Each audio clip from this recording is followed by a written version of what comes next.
And once again, we have the delight of taking you into a jeweller's workshop somewhere in Australasia.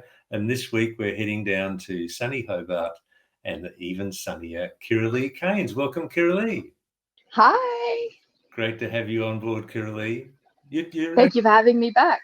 You're shining there in sunny Hobart. Oh, yeah. Shining? I'm shining. Well, it's overcast and cold.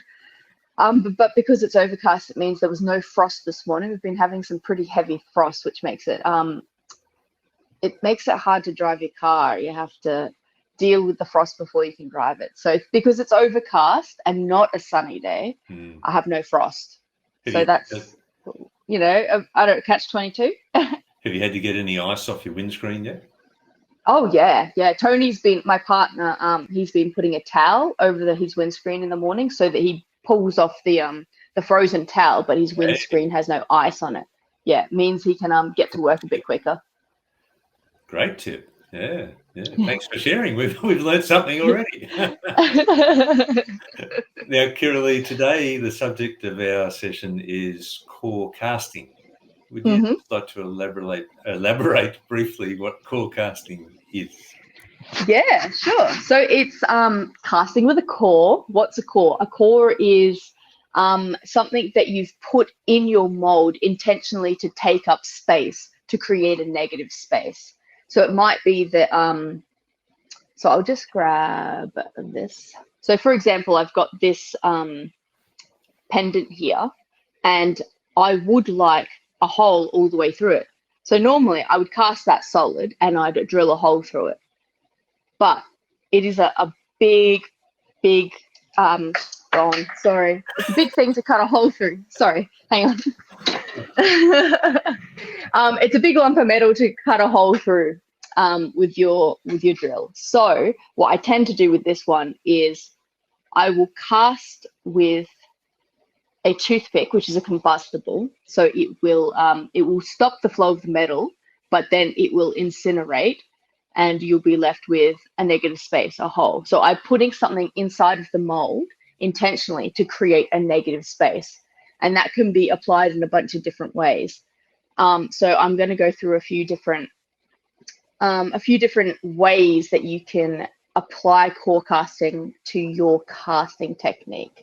And as I try to always do, I try to start with the simpler way of using it so that you've got a foundation of knowledge, and we just build from there. So it's going to start with something as simple as a horizontal casting with a core in it, and then we're just going to step it up from there and make it a little bit more complicated till right at the very end we're going to be using a new set of casting doobies to do core casting with a ring, which is a bit more advanced. But I thought I'd just show you guys as far as you can go with the core casting.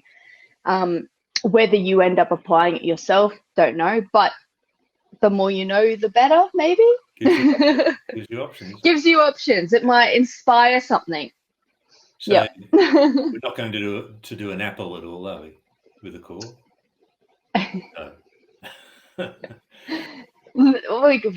No. You can just choose to ignore that. Let's move on. All right. We'll edit that out. No worries. Okay, Kirra-lea, where are we going to start? All right, so I'm going to move this camera now so it has a shot of my hands and my workspace. So please hold on to your seats, everybody. Here we go. Nice. All righty. So we've got our Delft clay. We have our sand casting tools, which I'm just going to get out of here, move them to the side. And we've got our flasks. So as I was saying, the very first one I'm going to do is something fairly simple, but it's just I'm starting with a project that is familiar to anybody who's been doing sand casting, and then I'm going to introduce the core to it, and then we're just going to step it up from there. So I'm just going to start off making this mold. So we are going to cast this triangle pendant shape in a horizontal orientation. It doesn't have to be horizontal orientation, but I think it's just a good basic place to start. Just pressing that clay. So because this is a little bit more of an advanced technique, I am just going to rush through the mold making a little bit, because we've got heaps and heaps of videos where I sit there and talk you through every single step. But this one, we're mostly getting into the new part, which is the core, adding a core. So I'm sorry if I rush through all the steps, but as Peter was saying before, we've got 22 videos, I think he said. This is our 22nd, Kirra-lea. Yeah. So we've got 21 other videos to choose from to see how to make a mold absolutely step by step. Let's pop that in there. Now, I have mentioned it heaps and heaps of times before, but this is a flask that came completely, I don't know, tubular. It didn't have a hole cut in the side of it. You can just cut holes in the side of your flask. You don't have to use the flask that you bought. You know, just because you bought it with no hole in the side doesn't mean it has to stay with no hole in the side. You can cut a hole in there. It's okay. I give you permission. And then that way you have one flask that does two things. It casts horizontal and it casts vertical.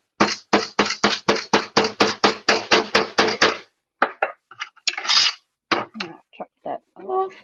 All right, before I do any adding of the core, I do have to make this mold functional. So let me just pop that little dude out. So I do have to create the sprue and the funnel and all that fun stuff. And why not just do it on this side? I don't mind. Let's carve out that funnel.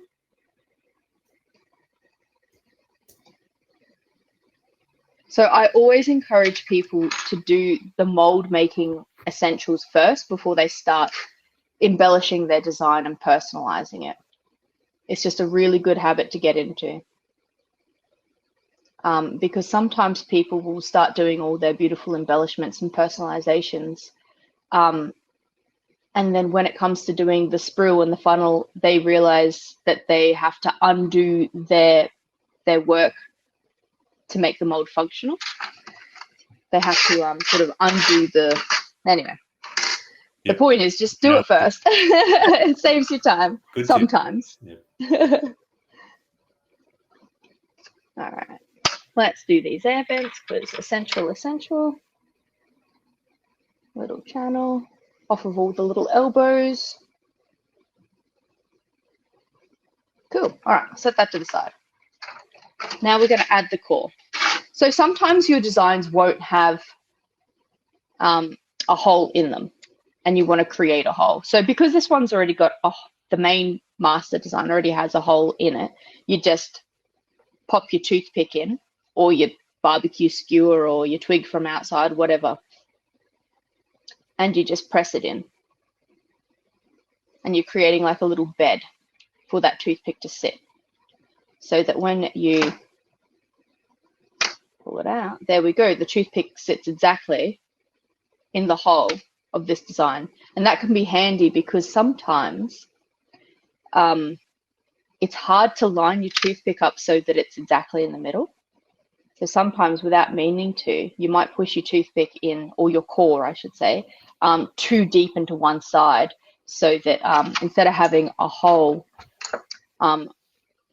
where am I going? There. Instead of having the hole right in the middle, no. There we go.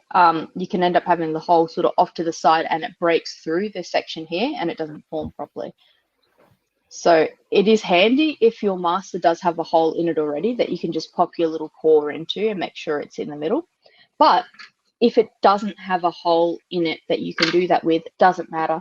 You can just get your toothpick and line it up as best you can and push it into the clay manually. Gotcha. Easy. All right, so it's as simple as that. One of the things to be mindful of, though, is that when you press your toothpick or your core in, it will distort the clay on the side. See how it's, where's my camera? Sorry, guys. See how the clay's a little bit distorted there? Yep. That means you're going to have an unattractive surface there. It's going to be wobbly and pitty and not flat. So I'm just going to get in there and I'm just going to give that a nice little pat down to make sure it goes back to being nice and smooth.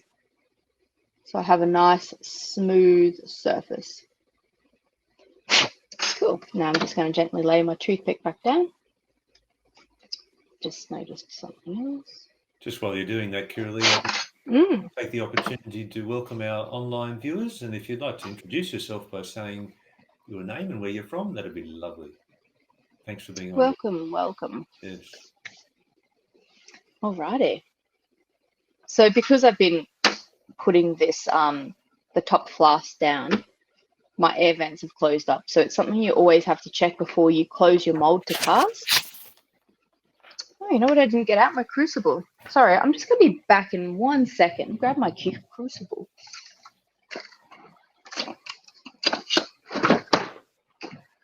There we go. All right. Because I have been playing with my mold, these air vents have closed up. So I'm just going to open them up again. If you cannot see them, chances are they're not going to work if the air can't escape. So you just got to make sure that you can see those air vents. Sometimes I'll even jump in there and open them up a little bit more. Make sure that they're super open and are not easily closed. All right, so let's close this up and cast. And I should be getting pretty much this with a hole already cast in it. This is a bit like the old days when you took photos. You send your film off to the chemist, and then you'd get your film back, your photos back, and you open up the envelope, and then so that's what's revealed when we open up our cast. Oh, yeah. It's like opening. Yeah, okay, cool. You know what you're taking, you know what you should be getting, but you just want to see what you actually do get. Yeah, exactly. That's kind of what it's like. Yep. Trick is not to get too disappointed. You can be disappointed sometimes, but sometimes you could be pleasantly surprised. Eh? Yeah. I'm just going to move this camera a little bit so you guys can see just a little bit more. Sure. Easy. All right, so I'm going to start melting this. It might be that the sound of this torch is very loud and you can't hear me talking, sorry. But essentially, I'm going to heat this up real hot and I'm going to dump it down that hole real quick. All right, I've got safety glasses on and this is my, whoops, not that you can see it, but I have an extractor right there. So once I cast, I turn it on and it sucks up all the smoke.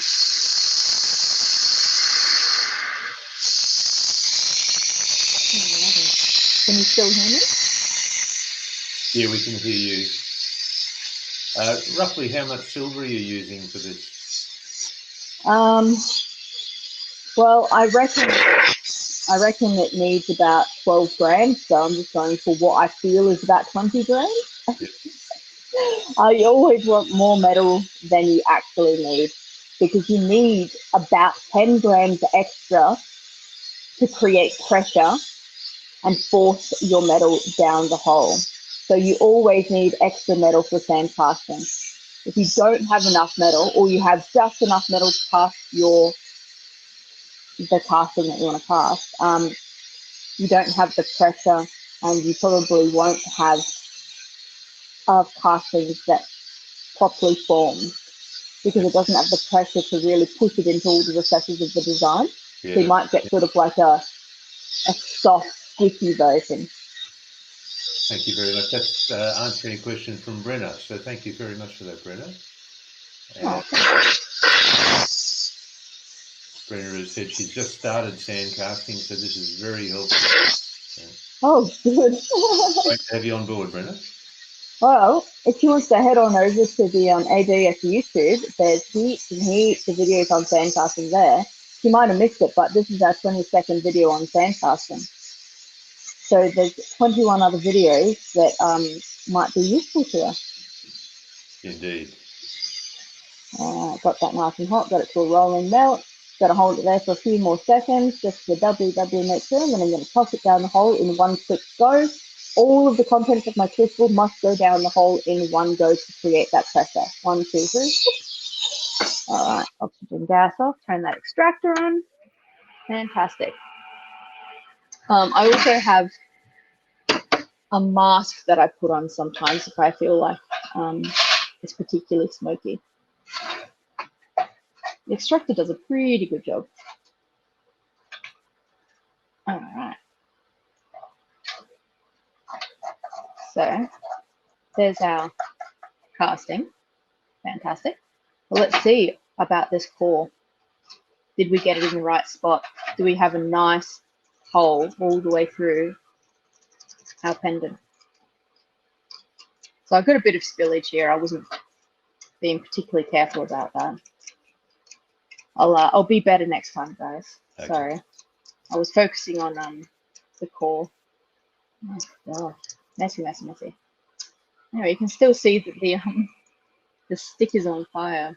Anyway, where are we?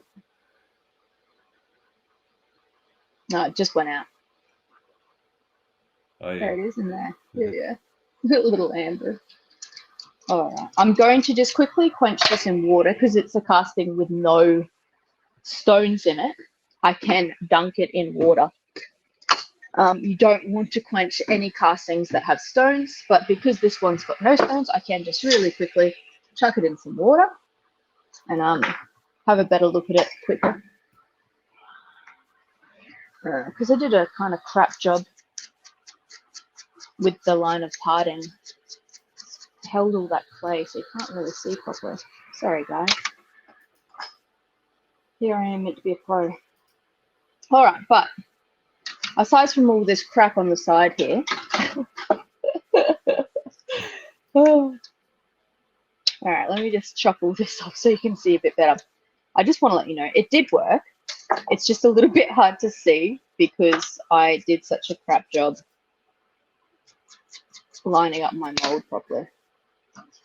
Just means I didn't push the two clay halves together. That's why I have this spillage.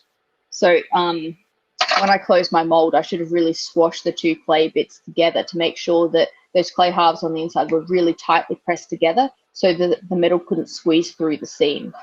Because I didn't do that, the metal squeezed through the tiny seam that I allowed to be there. Anyway, I know it's hard to see, but that's it. That's the hole. We did it. And it didn't break through on the back. It didn't break through on the front. It is just a hole straight through the middle. There you go. Which is what we want. There we go. Successful core cast. So that's the core. Yeah, that's our little toothpick core. Unfortunately, the toothpick did not survive. It is dead. You will have to use another. I'm sorry. Fortunately, toothpicks were harmed in the making of this video. All right. Well, let's move this camera back a little bit so you can be back here. All right. So that's a pretty basic core casting and very beginner friendly. So let's step it up a notch. Oh, let's do that. Yeah. So next one is I have this bird skull that I cast, and I had to cast it solid for blah blah reasons because birds. Okay, I'll tell you. Because bird skulls are very thin and delicate. I had to fill it with wax, so I had to completely fill the skull with wax to give it strength, so I could make a mold of it. Which means that it is now solid, but it's okay. I will use it sometimes like this, but other times I'd like it not so solid. So how do I make this not solid? I'm going to create a core in the sand to create a negative space right here in the bird's skull itself so that it is not so weighty and I'm not using as much metal when I cast it.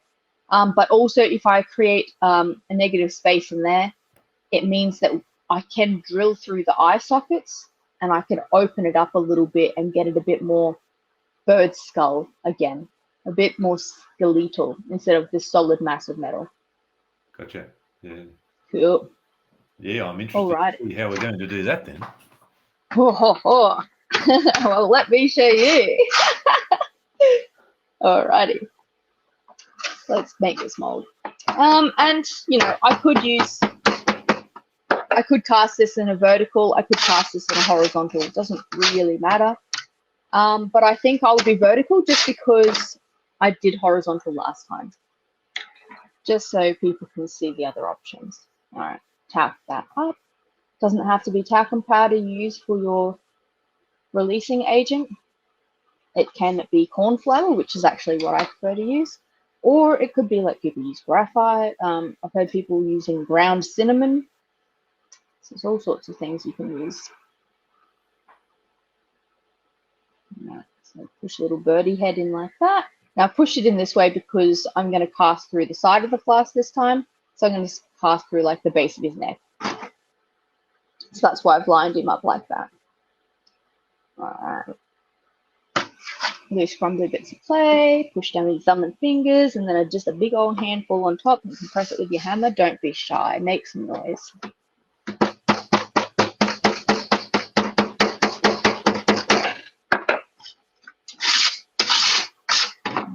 Let's chop off that extra stuff. Let's open this up.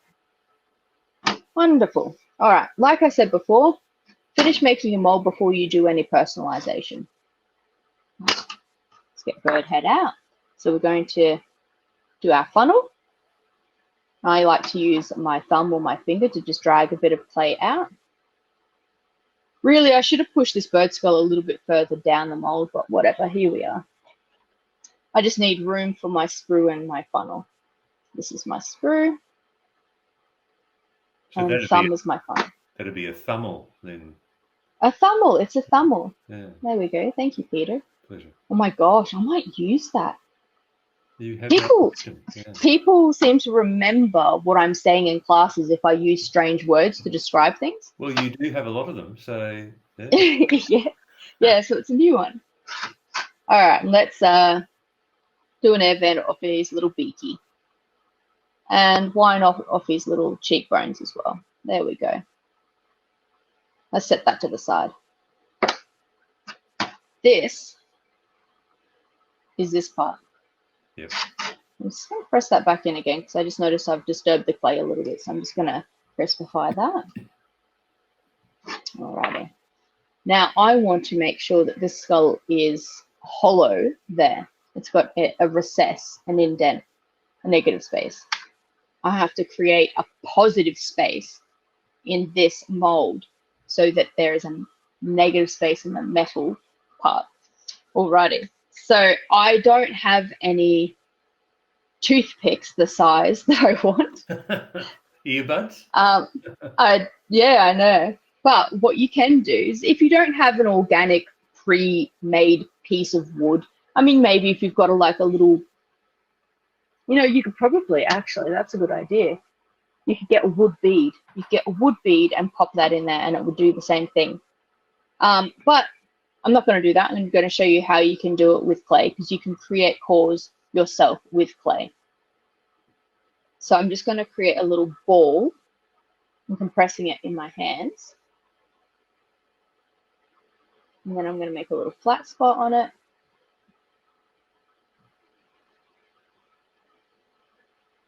Oh, that's Stractor still on, sorry. Let me see. And then you've got to suspend that inside. Not suspend, I'm going to attach it. Okay. Because I'm okay with, so what I'm going to do is, imagine this is a cross section. I've cut through this. Yep. I'm going to have a hole that's like this, like a semicircle. Okay. So when I look at the back of this here, this is a hole. So it's not going to be, it has to be connected somewhere. It can't be a hollow that is completely encapsulated. I can't do that. So it does have to be attached somewhere. So it's going to be attached to the base. So I think that's not too bad, that one. Just going to tidy up that clay because I just knocked the edge of it. All right. So I'm just going to make this a little bit rounder and a little bit neater. The neater it is, the nicer your core, I guess, the nicer your hole is. All right, so I'm quite happy with that. Looks pretty good. How do I attach it exactly in the spot so it won't move? Well, my good old faithful pawpaw ointment is going to come in handy for that. So I'm just going to get a little bit of pawpaw, put it on the bum of this claw. So we've got some sticky goop. All right, and put that in the middle. Make sure, looks pretty good. Give it a little gentle press down. The little gentle press down to make sure that the pawpaw ointment's creating a little seal in there and holding that core down.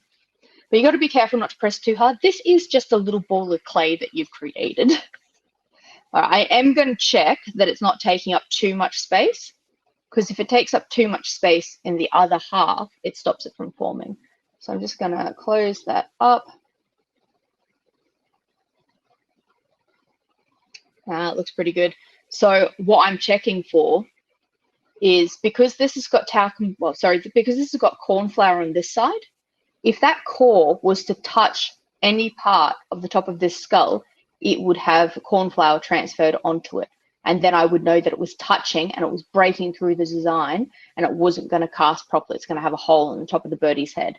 So I've just closed and opened to make sure that there was no contact. Cool. All right. Forensic skills there, Kirra-lea. Yeah, that's it. Read and watch a lot of Sherlock Holmes. Yeah. Elementary. Elementary, my dear Peter. You can call me Watson if you like. Watson. What's on next? All right. Now, you know how last time I had all that spillage? It's because I forgot to do this, which is getting the clay with my fingers and my thumbs and just really gently pushing on those two clay halves, avoiding my air vents. I don't want my air vents to close. And this is just making sure that those two clay halves are really pinched together, so there's not even a tiny gap for that molten metal to squeeze through and create spillage. All right, that looks pretty good. So I'll bring you guys over here. Come with me. All right, there we go. I've got this awesome little doobie here. It's like a little metal frame. A crucible. And I've got my blob from last time. I've just chopped that off with some bolt cutters a moment ago. But I don't think the blob's going to be enough. So let us add a bit more metal. And why do we have to have more metal? Because we need pressure. Alrighty. Let me chuck on my safety glasses. And let's fire up everything. And yeah, let's get our film developed.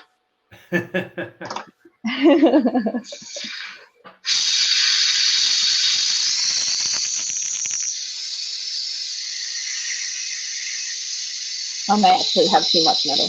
I mean, having too much metal is not a super big issue, but what can happen is it'll just spill down the side of my mold and sort of land on my brick.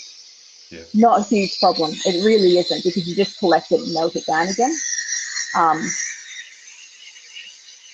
But if I don't have to do that, I won't. So after casting, for a long time now, many years, I have a feeling for how much metal I need for each design. And I'm very familiar with my masters because I use them all the time. So I get a good idea, a good sense of how much metal is needed for each of them. Just intuitively, I don't ever measure anything. Maybe I should. I don't know. I see it as not necessarily a waste of time, but I'm more efficient if I don't weigh things and do math. If I can just do things intuitively, that means I'm doing them faster. Yeah. And that's how my wife cooks. She doesn't measure a lot of stuff that she puts in the pot. Yeah. Right. Yep.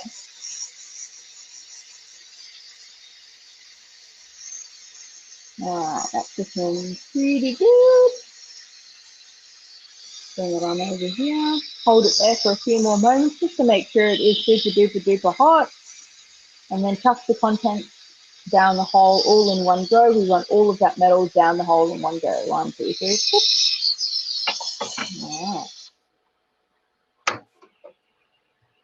All right.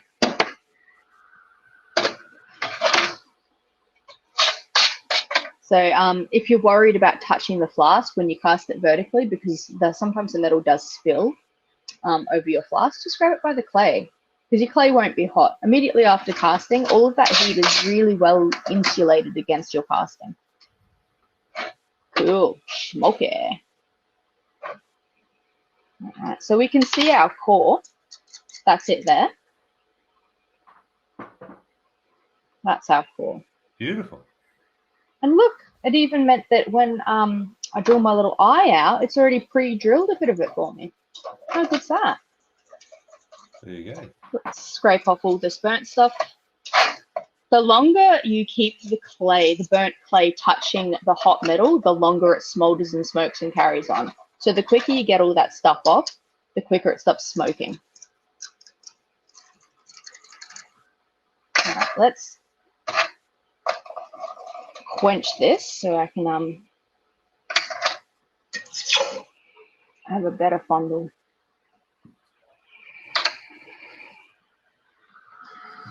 Alrighty. So these are my my air vents. Super easy to just chop them off. But because I went and pressed that clay with my fingers, the spillage is almost non-existent. I have a little bit here on his like eye sockets, but I knew that was going to be there. I don't know if you guys saw, but I like disturbed the clay a little bit and I was patting it out of the way, because I feel like it's better to have a little bit of excess metal than to have a big gash. So I would rather have a bit of extra metal that I can very easily clean up with a file than have the opposite where it's a hole. Mm. But what I've got here is one little eye is open, which is great. So I will drill out the other eye. And I've got a nice indent in there, like a nice cut out. So that bird lives on, doesn't it? Yeah, yeah. It'll keep on keeping on. Keep on keeping on. Yeah. I'm quite happy with that. That'll make a really nice charm. And you know what I could probably do with drilling out, you know, if you were super fancy, what you could do is create a core with the clay like I did, and then come in with a toothpick and really just like make sure everything is open. You could core the crap out of this and have no drilling to do. But I didn't do that. So I will drill through the other eye and make it all nice and open. Then I could just probably thread a chain straight through the eye socket, and then you can just slide on a chain, just like that. No bail required. Cool. Scrape out the worst of this burnt stuff.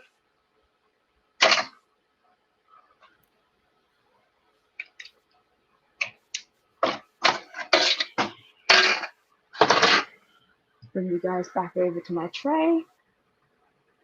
La-di-da. I'm just going to pop my mask on because it's gotten a bit smoky in here. So I hope it doesn't make me sound too funny.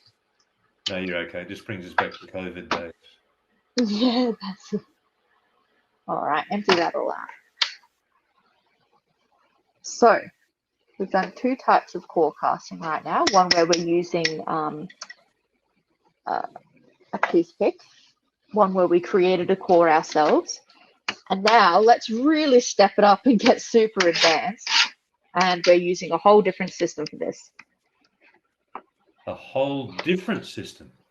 Yes, yes. So I have this signet ring. Mm-hmm. And it's got a really cool birdie engraving on it. Yeah. Yeah. So there's 2 different ways you could cast this. One is you pop it in your flask horizontal and you make a multiple part mold so that you have a bit of clay that's capturing the surface, a bit of clay that captures underneath, a bit that captures on top. So you've got 3 parts. I can't remember if we've done a video like that, Peter. If we haven't, we should. Okay. Multiple part molds.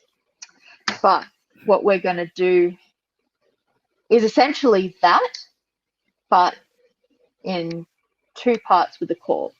So this is a core casting system that Craig Dabler in the United States has invented.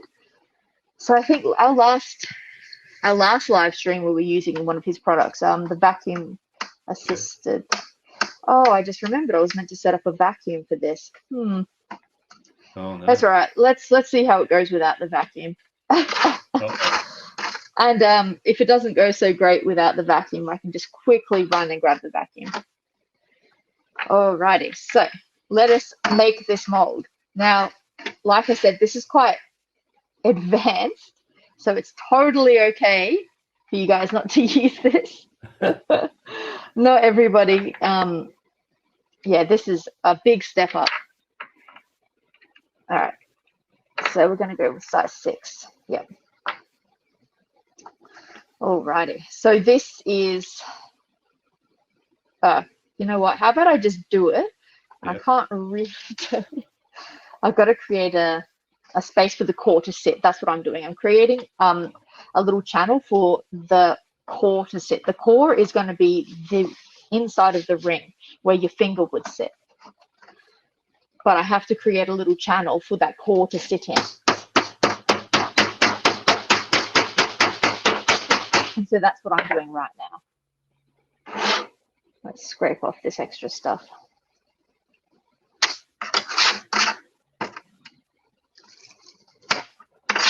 All right. Let's tack up this section, and then we're going to push our ring into the mold. That might be a bit too much talc. Just because I've got that little engraving, and I want to make sure that there's only clay in that, not corn flour. Sometimes if you use too much flour, it gets stuck in all of the little design. Okay. And it burns away, and the design doesn't get picked up as well. You want clay to be mostly in there with a very, very fine layer of talcum powder or corn flour. All right, so I've got my ring face down. I'll put the core in it. This is not the core that will be cast with. It's just a surrogate for now. Okay. All right. And we're going to push it down, down, down, down, down, down. Prices are down. Just like Coles prices. Yep. Exactly. Cool. All right. Now I'm going to leave it in there, and I'm going to close this mold, lining up red bit and red bit. Why is that not lining up? Oh, because there's a bit of clay.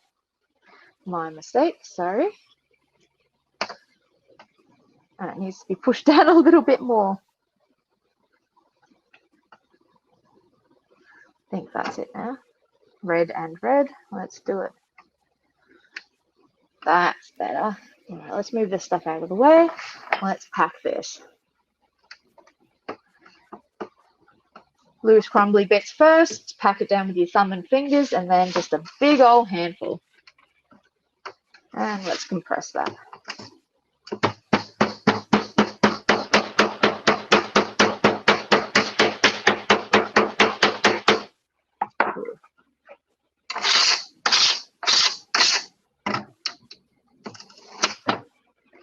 Alrighty, let's open this up. Now, I don't know if you guys can see, but we have a little birdie imprint in there. You can barely see it, but in the metal version, it should be a lot more visible. What I might do is I might actually, just to really make sure I'm picking up that birdie detail, I'm just going to flog some clay on it so that it's like super, I'm not going to go mega hardcore, but just a little bit more. I just want to make sure it's definitely a good impression.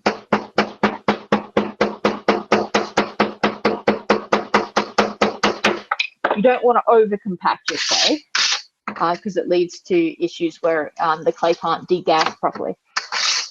But I just wanted to make sure it was compressed a little bit more to pick up all that beautiful detail. Cool, cool, cool. All right, well, Let us gently lift that out. Come on, buddy. Oh, it's in there tight. Ooh. There we go. Got it, got it, got it. Cool, cool, cool. All right, so we have a nice little recess there for a core to sit into. Let us make the mold first, and then we'll start laying cores down. So we're going to sprue it at the base of the ring, right there at the shank. Boop. Cut all the way through. Let's do a nice big funnel.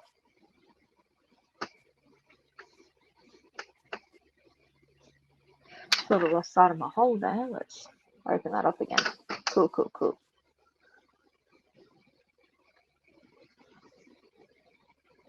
So when I say nice big funnel, in this case, I'm going fairly deep because it's quite a deep flask. Cool. All right. Let's push that straw back through again. Nice. Let's give that a little bit of a clean up. Nice and smooth, smooth, smooth, smooth. Cool, cool, cool. Alrighty. Now with all of this like screwing up and stuff, I have disturbed the clay in here, so I'm just going to jump in there and clean that up. And I'm going to get that ring shank. I'm just going to push it in and just give it a little press down just to make sure it's nice and clean. Alrighty. Got some raised up little bits of clay in there. Let's just move those out of the way so they don't create problems. Cool. All right. What was that technical tool you used then? Your lips. The lips, yeah, blowing. Got to grab a different needle tool. There we go. All right, let's do some air vents. Normally with this casting system, you would use the vacuum assistant casting technique. But because I forgot to set up the vacuum cleaner, we're just going to see how we go with just regular air vents. Just like, yeah, give that a go. Let's see what happens. That's what we all like about you, Kirra-lea. You're willing to give things a go and you're willing to fail live on national TV. I am willing for education purposes, yes. Alrighty, so I used a size 6. That seems too small. Maybe we'll do size 7. I don't know.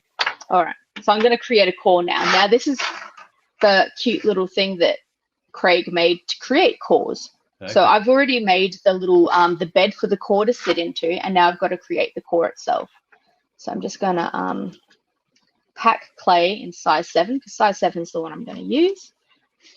So how are you meant to make a little sausage of clay by your with your hands? You could probably do it with a bit of persistence, but why force yourself to do that when you've got this cute little thing? You can just make it quick, a little sausage. Cool.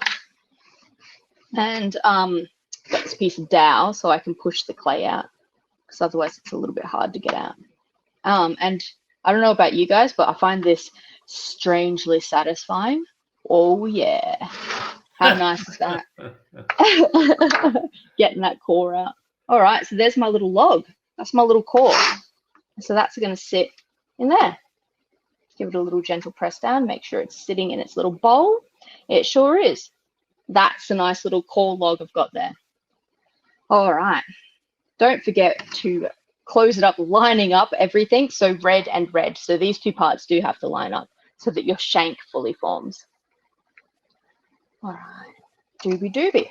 And like I said before, this is meant to be cast with vacuum assistance, which means I'd sit it on a little vacuum table and there'd be suction drawing all that metal down through the bottom of this flask.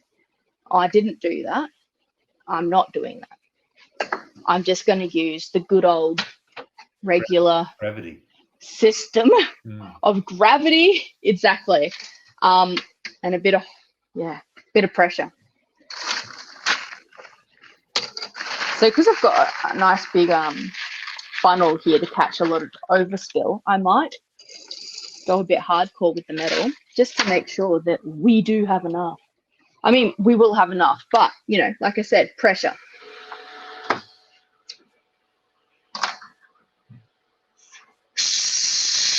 Oh, come on.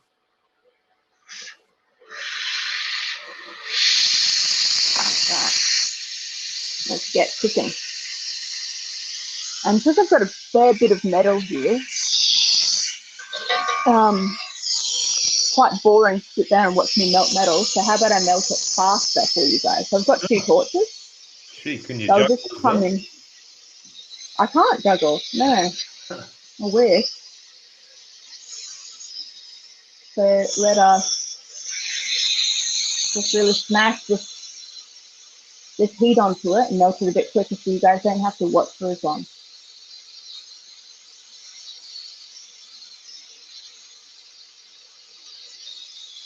Why do I have 2 torches? Good question, Peter. Yeah, why do you have 2 torches? Because I do casting sometimes where it's called dual casting, where you have 2 people pouring 2 different metals into the same flask. So usually I get my partner Tony to come in and help me cast my dual cast pieces. So he'll be melting down silver or, I don't know, white gold, whatever, just another metal. Okay, let's say silver. He's melting down silver and I'm melting down gold. And then at the same time, we pour into the mold. And you get this wonderful marbled look with the 2 metals mixing together. Wow. And you can only do that by having 2 torches because you need 2 crucibles, 2 torches, 2 people. That's why I have 2. There's a reason for everything. Well, you'd hope so. All right, I've got a lot of metal here, but I think I'm going to need it to have that extra push. All right, so I'm going to hold it here for a little moment longer, make sure it's super duper duper hot. And then I'm just going to, pray and hope. 1, 2, 3. Whoop. Let's see. Did it work? I don't know. But the important thing is you saw how the mold was made. That's what we're here. We're not here for results. We're here for the technique. Oh, a good result every now and then. It wouldn't go. Oh yeah. No, that's right. Because if I can get it, you guys can get it. All right, let's have a little look. What have we got? Oh yeah. Cool. All right, let's get this out of the clay. Big smoky casting. Sorry, guys. This is good effects. Well done. Yeah, smoke and mirrors. All right, like I said, if you get the clay off the hot metal quickly, it stops smoking. Now let's quench that because again, it is just plain metal. I can quench it. There are no steps involved. Alrighty. So I'm just going to, oops, it's a little bit hard to see right now. How did your impression come up? Ooh, yeah, that's what I'm going to look at. So there we go. We've got the core, which is great. A little bit of spillage, but whatever. Super easy to clean up. I don't know if my little birdies came out as well as I was hoping. You know what? If I was using the vacuum assistance, maybe it would have cast a bit better. But I've got a bit of a birdie there. I don't know if you guys can see. Can you see the birdie? Yeah, we got it. Yeah. It's not too bad. It's not as good as I was hoping for, but I'm not, like I said, I didn't use the vacuum assistance. So. Oh, it's pretty good. It's not too bad. Yeah. Yeah. With a bit more accuracy, maybe we could, you know, if I'm using this technique correctly, maybe I'd get better results. All right. Well, how good's that, guys? I'm just going to move the camera so you can see me again. I've got my mask on because it's quite smoky. I look a bit strange, so. So I'll invite our viewers if they've got any comments or questions. Were you impressed with Kirra-lea? Would you have any questions to ask her? Please say so in the comments. That'd be great. I'm just thrilled that they all worked. Because I think we've had videos before where like none of the castings work, and I'm just like, well, that's embarrassing, but whatever. So pretty chuffed. Shows you're human. We're all human. We're all on a path of discovery, and there's only one Well, and that's that's the other. Yeah, that's it. And don't do it again. failure doesn't mean that you can't do it ever again just because it didn't work one time, or just because it didn't work 10 times. It's just they didn't work those times, and you got to figure out why. So it's all about learning. Indeed. So, Kirra-lea, will you finish those pieces off? Do you think? The bird skull, the ring, yes. Oh, you know what? I will. Yeah, all of them. Yeah. I think I will. Sometimes I melt down our projects. Anyway, if Sometimes, you decide worthy of finishing off, it'd be great to see the end product so we can post those. Oh, easy. Yes. I can do that. Not today, but it will be done. No, that's fine. Yeah. No worries. So, Tony, you said, "Wow, thanks for showing us." So, thank you for that encouragement. That's okay. Yeah. Thank you. Yeah. And well, Kirra-lea, we'll call it a wrap there. So, thank you so much for today. It was a lot of fun seeing what we were going to get back from the chemist, and then, adding the double torch trick, which was I know. I thought that was pretty cool. You didn't say anything. Yeah, like you think just, little jewelers at home have 2 torches. Yeah. Maybe if you're, a big brick and mortar place and you've got multiple benches with multiple jewelers working, of course you'd have more than 1 torch.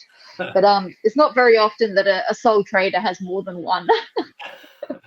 Sorry, I should have been more exuberant at the time. No, it's okay. It's okay. I gave you the cue.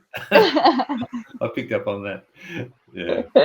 Well, it's been lovely as always, Kirra-lea. So thank you so much, and we'll look forward to seeing you and everybody else sometime real soon. Excellent. My pleasure. Thank you, guys.